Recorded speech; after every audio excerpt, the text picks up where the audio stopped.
সমাজে কিছু সমাজসেবক আছে, তারা মসজিদ ডেভেলপ করার জন্য সবসময় নিয়োজিত থাকে, নিজের নামটা ফসরা করার জন্য, নিজেকে জাহির করার জন্য।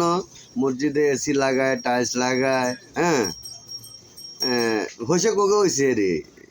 এগুলো তো গরমে মনে করেন এইসব কোনো কারণগুলো করে, কার্পেট লাগায়, বাগান লাগায়, কত রঙের নাটক দেখছিলাম।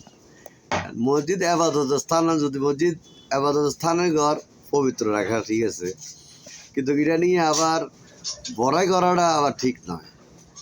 আপনার যে সমাজে আছেন এই সমাজে আগে খোঁজ দিতে হবে, ওই সমাজে কোনো মুসলমান বা অন্য অন্য ধর্মের কেউ কোনো অনাহারে আছে কিনা, তার বউ বাচ্চা নিয়ে কষ্টে আছে কিনা, ওগুলোর সেবা করার দরকার। খালি মসজিদের সেবা করলে, মাদ্রাসার সেবা করলে হবে না।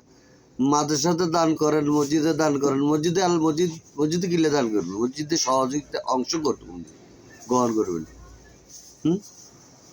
এসব ফাইজলামি বাদ দিই, আগে প্রতিবেশীর হক আদায় করেন। আগে আল্লাহর ইনসানের হক আদায় করেন, তারপরে অন্য অন্য দিকে আপনি আপনার হক বিনিময় করতে পারেন।